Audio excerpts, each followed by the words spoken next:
Hello and welcome to The Gaggle, where we challenge and, if necessary, destroy media narratives. I'm George Szamuely. With me today, of course, is co-founder of The Gaggle, Peter Lavelle.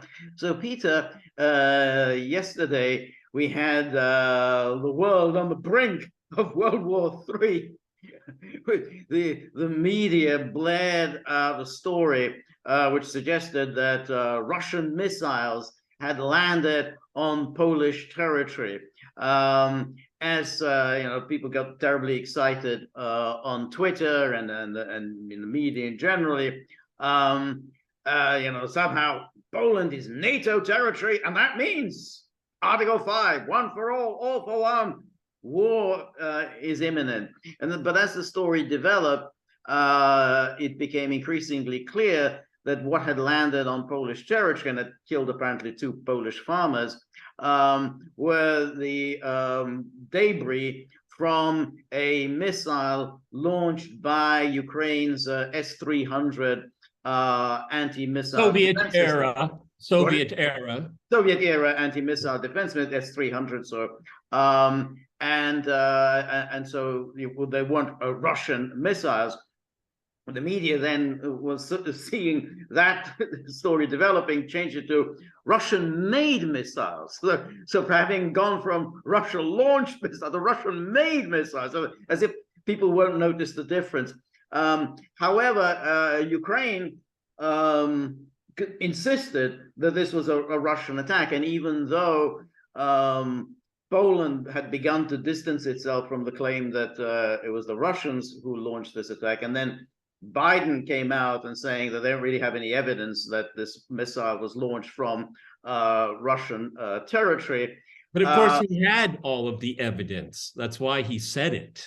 Yeah, that's right. Yeah, but that's the point. I mean, he did not say that it was. He said they had no evidence that it was from launched from Russian territory.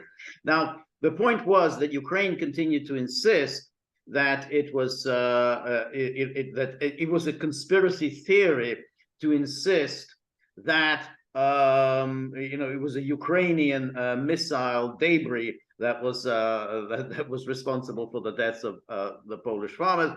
Poland was said to be, well, maybe they're going to invoke Article 4 or whatever, but the story is now obviously disappearing. However, one would have to say that even if it were a Russian missile attack, Poland had been asking for it. I mean, it's Poland has been all but a belligerent, as has NATO, but Poland to a greater extent than anyone else in NATO, because there are clearly Polish troops fighting in Ukraine. Poland has been delivering weapons galore into Ukraine. What did Poland think would happen? But that would be the kind of the worst case scenario. And so, the whole idea, somehow this is an unprovoked attack on NATO territory was ludicrous from the start. But anyway, it looks like World War III has been averted for the time being. What do you think? Well, I mean, number one, I lived in Poland for 10 years. Okay, so I think I can say I know something about the people and the mentality there. It's really, truly insane that they want to be on the front line of World War III. At least we get to be first on that, okay? Right. Because, they always want to, punch above their weight in the EU, and they're spurned, okay? They want to punch above their weight in NATO, and they're spurned, okay? And they're always trying to find something, and then they found, Ukraine, which most Poles don't like Ukrainians, okay, historically, okay? They just don't, all right? No one likes the Poles in the region, okay? Nobody likes anybody else either, by the way, okay? Number two, the fact that the Ukrainian, of course, we've expected this from the Ukrainians from the get-go, okay? But, if they don't know it's their missile, do you want to trust people like that? I mean, should the West put its collective existence, the world put its collective existence in the hands of people that don't know what's going on with their anti-missile defense system? I mean, it's true. I mean, either they're liars or they're incompetent or both. Okay, this is a wake-up call, everyone. This is viewers. This is what George and I have been predicting from the very, very beginning. A mishap, a miscalculation, and then you pour on the propaganda with steroids. Okay, and then you get this wild accusations. You get people really look. Even here in Russia, last night, so many messages going back and forth. Article 4, he's going to go to Article 5, and I just said, calm down, everyone. Okay, right. Because what's interesting, I mean, if it, when it comes to Syria, the chemical attack and all that, everyone in the West jumps to conclusions. They jump to conclusions here, but then there are a few people that are saying, but this means World War III. Okay, the chemical attack in Syria, as odious as it was and fake as it was, this is something of a totally different magnitude. And I think and plus U.S. intelligence, they have AWACS all over the border, western border of Ukraine. Right, but that was the point. The Americans squashed this immediately. I mean, we're talking about it was a very quick release of information by the United States. I mean, they had Biden going out there and essentially saying, we have no evidence that this came from Russian territory. That's a very strong statement from Biden. I mean, he was basically, the United States was immediately distancing itself from Ukraine and essentially accusing Ukraine of lying because Ukraine was still putting out the story that it's a conspiracy theory to suggest that it was anybody else other than Russia. Interestingly, that how quickly the United States came out with this information.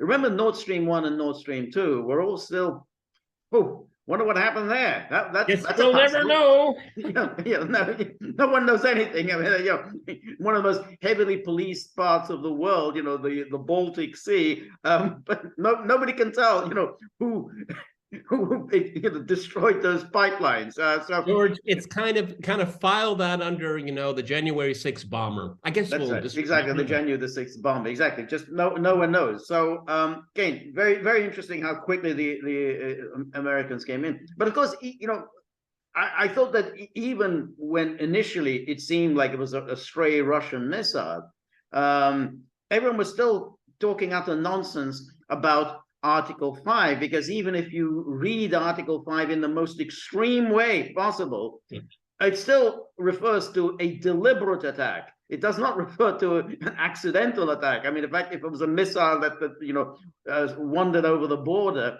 then it's an accident. That's not Article 5 cannot be invoked. And this is, if you remember the United States, when it bombed Yugoslavia in 1999, you had stray bombs landing in Sofia. I mean, they came up in Bulgaria. So what? Bulgaria, that's it. We're going to war with the United States. And then, of course, the big enchilada when the United States bombed the Belgrade embassy of China. Again, whoops, because you had people say, Russian incompetence. Oh well, at least they didn't destroy a Chinese embassy. I mean, that's a serious business. Chinese don't like their embassies being destroyed.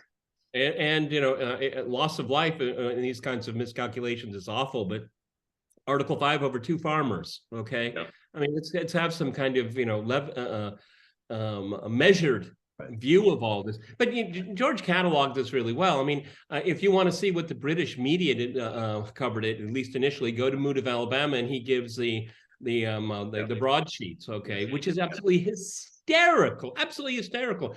Don't they?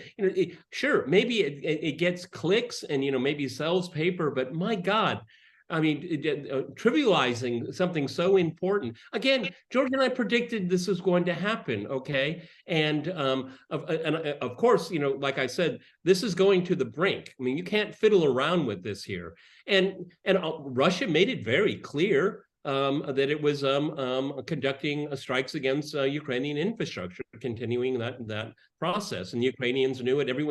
Again, the airspace over Ukraine is not closed. That's something that NATO had pondered, knew it was way too dangerous. But it doesn't mean they can't see what's going on over Ukrainian airspace, and they certainly did. Yeah, no, that's right.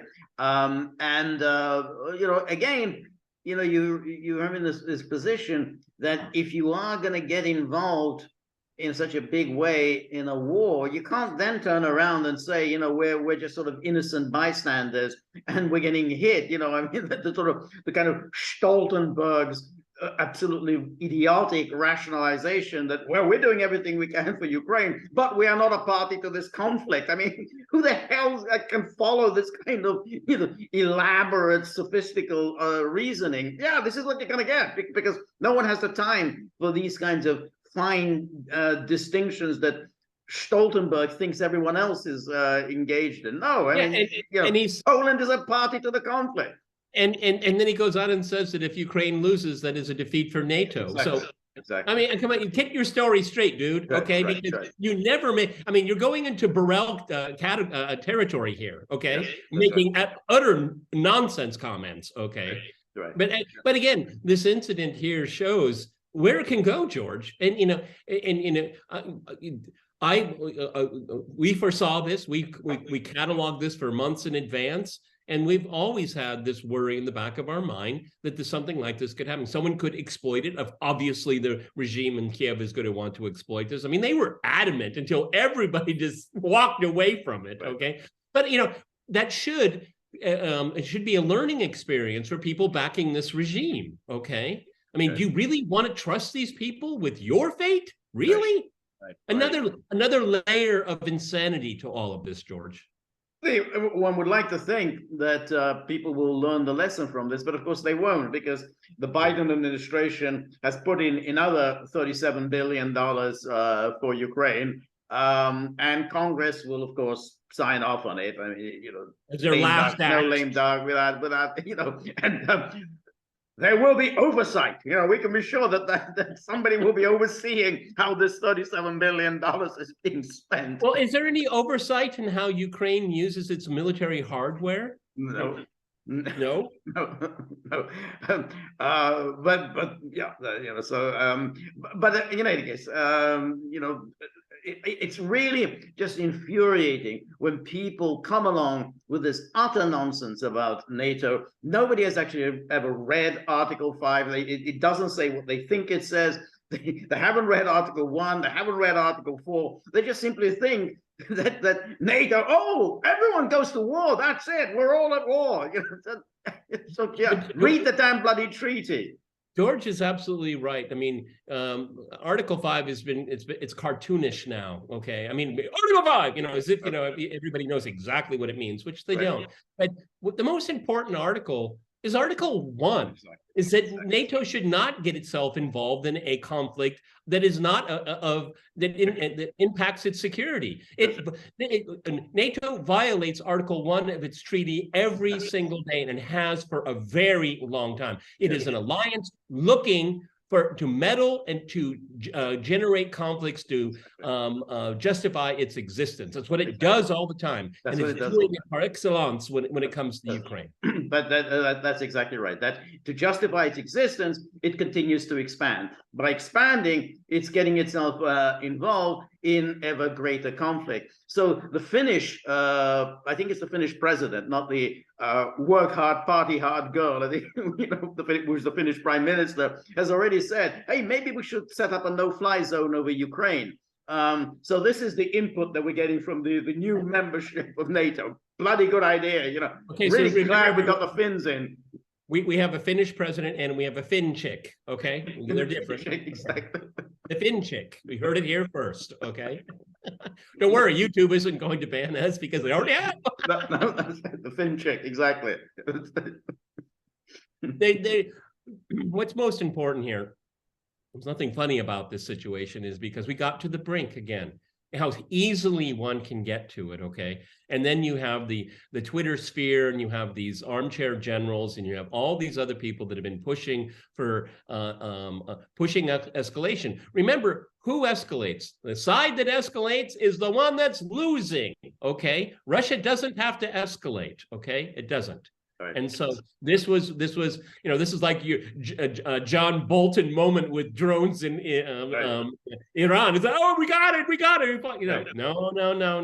Okay. No, that's right. Yeah, I mean, I think that's right. But of course, the longer it goes on, the more such risks will arise, because these things are going to happen. You can't just keep whipping up this war further. You can't just keep egging on these absolute nutcases who are in charge in Kiev without risking, all-out confrontation. I mean, it's what's happened in the past, and it could well happen again. Yes, they wanted this war. They got this war, and they want an outcome. They want a strategic defeat for Russia. They want regime change in Russia, and they want to break up Russia. That is their goals. Okay, and they have to destroy Ukraine and a lot of Ukrainians. So be it. Okay, that's the kernel. That's the soul, if a military alliance has such, of NATO. Okay, that's what we. That's right. Yeah, absolutely. All right, everybody. This is Peter and George. We are the Gaggle. We knew this day was coming, and we were prepared for it. Please go to. We're on Locals, so please go to thegaggle.locals.com. Please visit our store. And tomorrow is the second of this week's live cast from George. Exactly. That's 3 p.m. Eastern time.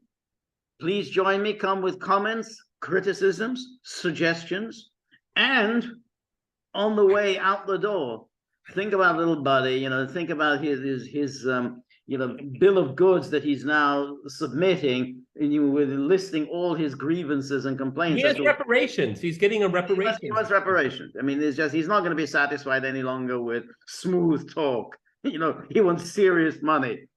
So think about him. Try to give us a rest from his constant bitterness. So if you have a few bob in your pocket, whip them out, dunk them in his tip jar. It will be very, very helpful for us. We're very grateful for all that you do for us. The more you're able to donate, the more of these videos we can make, the more we can invest in new technology, and above all, the more likely is that we're going to keep him under control. What he refers to as the Stoltenberg twins. The Stoltenberg twins, exactly. Did I say more? Yeah. So remember, if you like the Gaggle, please like, share, and subscribe. See you soon. Bye.